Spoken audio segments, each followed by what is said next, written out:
Ow. So one of the things that I learned from the seminar was about the iceberg model of culture.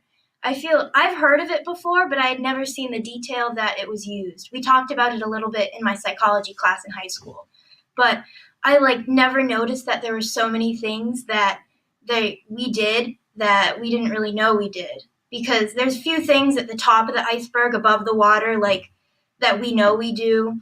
Like, we know our music differences, our language differences, differences in food, literature, but there's so many things that we do in our lives that are different from everyone else from different places, like our values, our body language when we talk to people, our etiquette.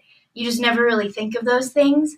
And I think it's really important for teachers especially to know those, because there could be someone from a different culture in your school and you don't know their culture, so you don't know why they're doing certain things and if that affects the way you treat them or how you have to teach them. So I think that's a very important thing for you to know as a teacher. And I thought it was just very interesting. Okay, I'll go next. The one thing that I liked the most was this activity that she had us do with this wheel, and on the outside is the things in your life, the parts of culture that can change and that can vary.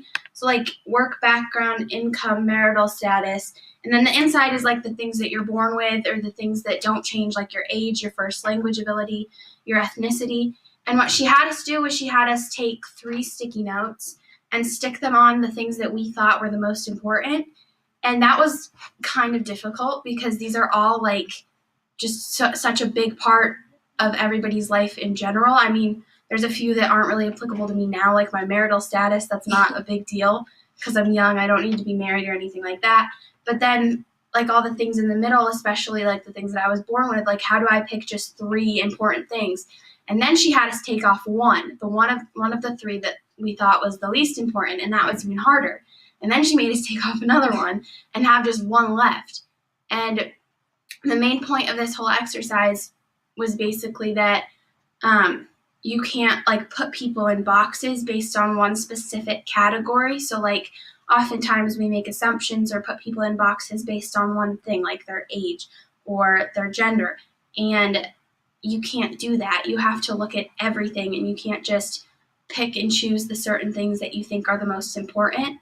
And that was kind of a big thing that just hit me in a different way, especially for teachers, looking at kids, thinking if you're in a specific age group, thinking oh, all these kids are going to be in this box, when you're not looking at every single category. You're not thinking about their household income. You're not thinking about their parental status or the place they live or the places they have lived, and how all of those different things affect their lives and affect the way that they're going to learn and the way that you need to teach them. And so that was my favorite part of the seminar. Okay, this is kind of weird, but the last quote stuck out to me because it was from her mom, who doesn't have any formal education, and my mom doesn't have any formal education, but she taught me some of the best lessons in my life. And the quote was, "Every kid needs a soft place to land."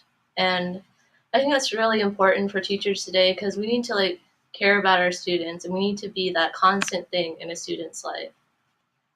And it kind of went with the brown eyes video. The teacher didn't treat the student respectively.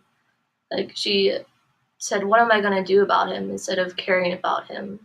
And we need to check our biases and not do that to students today.